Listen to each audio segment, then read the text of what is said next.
Hey guys, sejam todos bem-vindos. Como vocês já podem ver pelo título, a aula de hoje vai ser verbo to be. Acredito que a maior parte de vocês ainda tem essa dúvida sobre verbo to be, mas depois dessa aula você vai ficar como? Você vai ficar assim, feliz e contente. E a partir de agora, nas atividades e testes, qual é a nota que você vai tirar depois que você ver esse vídeo?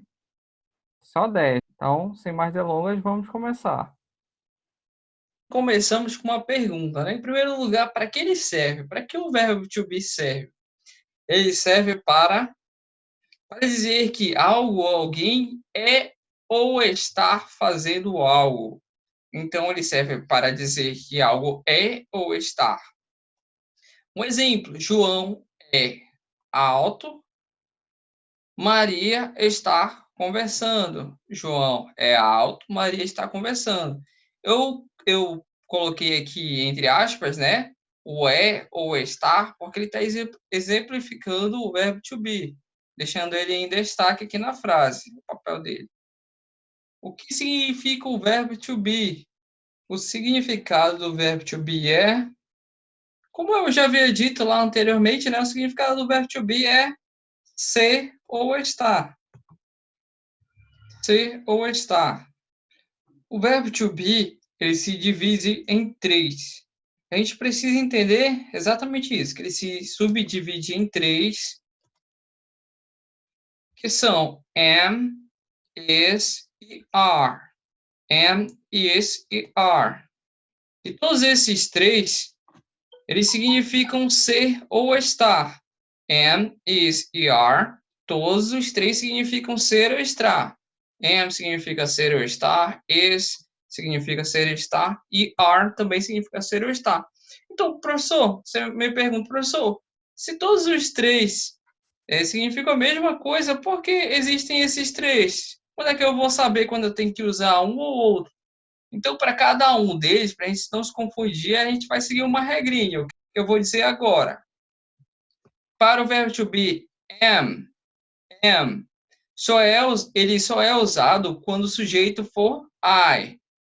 I, que vocês lembram bem, que significa eu em português.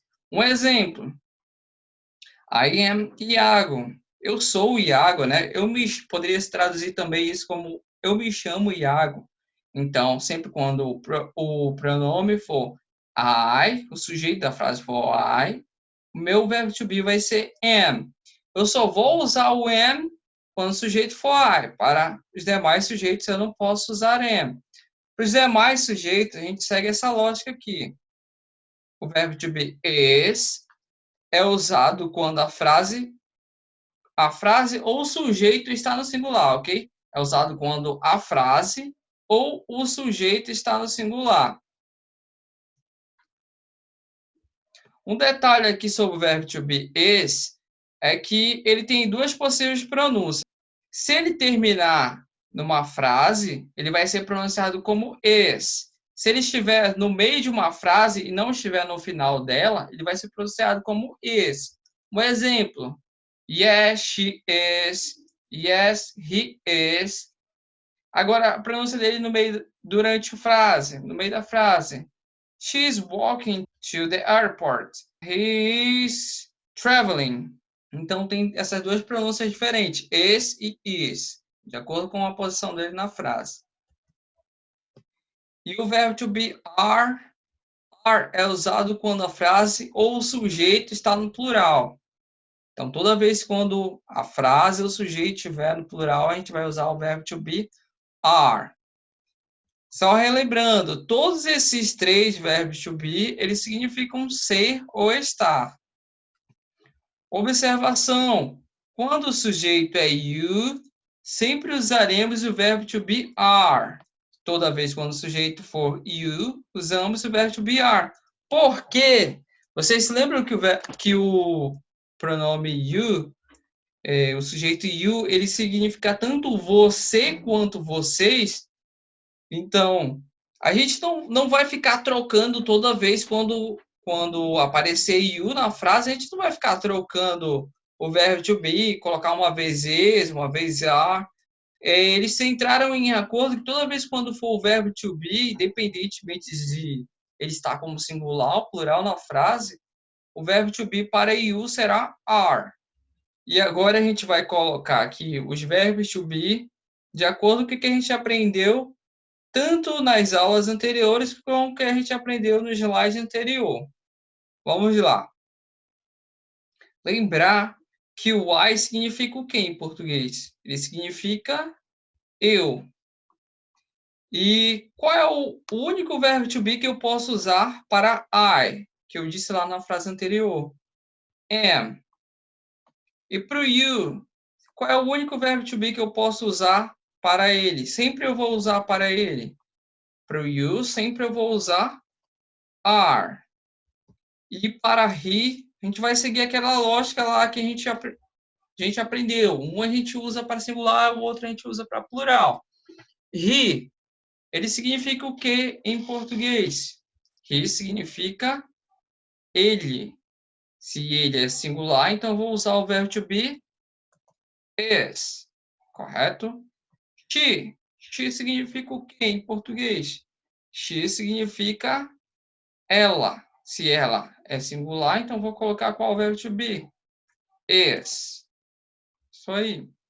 Vão falando antes de mim, ok? Tentem falar antes de eu dizer e para vocês irem logo internalizando as coisas. Agora aqui, it. It significa o quê? Significa ele ou ela para seres que não são humanos. E é singular. Se é singular, eu vou colocar qual verbo to be? Qual é o verbo to be que a gente usa para singular? Is. Agora, aqui nós temos we. We significa o que em português? We significa nós. Se é nós é plural, nós vamos usar qual verbo to be? Qual verbo to be que a gente usa para plural? A gente usa are. You, para you sempre será are, ok? Independentemente de ser singular ou plural. E aqui nós temos they. They significa o que em português? Significa eles ou elas. A gente usa eles ou elas, o they, para coisas em geral, ok? Seres humanos, animais. Se é they e significa eles ou elas, e é plural, a gente vai usar o verbo to be are. Então, aqui nessa próxima parte, a gente vai dar ênfase na formas por extenso e a gente vai explicar como é que a gente vai fazer para deixar eles na forma contraída. Então, aqui na forma por extenso, a gente tem I am, e para a gente deixar todos eles na forma contraída, o que que a gente vai fazer? A gente vai passar o sujeito por completo, a gente vai reescrever ele e a gente vai acrescentar um sinalzinho gráfico que se chama apóstrofo. Ele se parece com uma vírgula, mas ele fica no alto. A gente vai tirar a primeira letra do verbo to be e a gente vai acrescentar o restante. Por exemplo, aqui, a gente vai passar o I. Aqui do verbo to be am, eu vou tirar a primeira letra. Então, o que vai sobrar vai ser apenas am.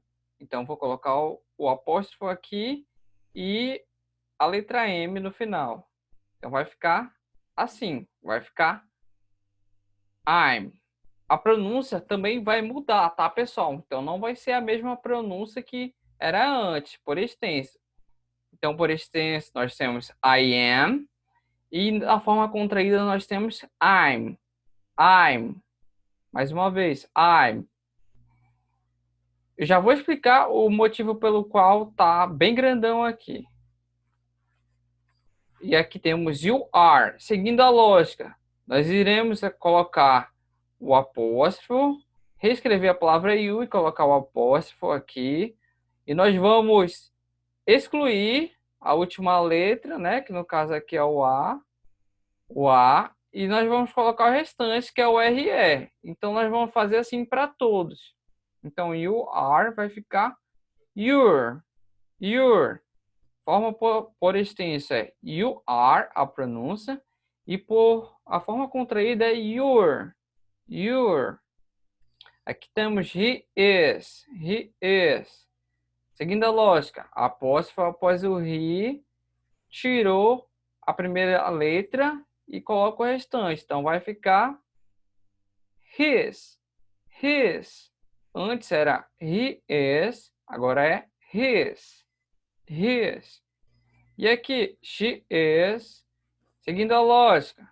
Vamos tirar a primeira letrinha, colocar o apóstrofo aqui e o S. Então vai ficar X. X. É como se fosse o nosso X mesmo, né? X. X. Só que não é X. E sim X. X. Vamos lá. It is. Seguindo a mesma lógica, vai ficar it. It. It. Aqui, we are, vai ficar we're, we're. You are, you're. You are, you're. They are, seguindo a mesma lógica. A gente vai tirar sempre a primeira letrinha e deixar o restante. Coloca o apóstrofo aqui e repete o restante após a primeira letra. Então vai ficar there, there, there. Por que eu coloquei aqui desse lado a forma contraída bem grandão e desse lado aqui menor?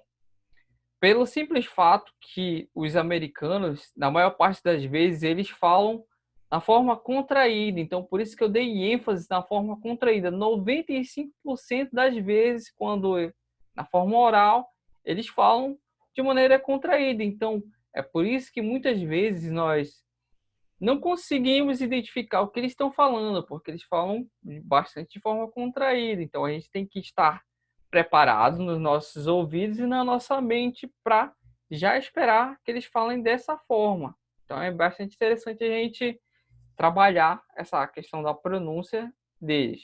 That's it, guys. Thanks for paying attention.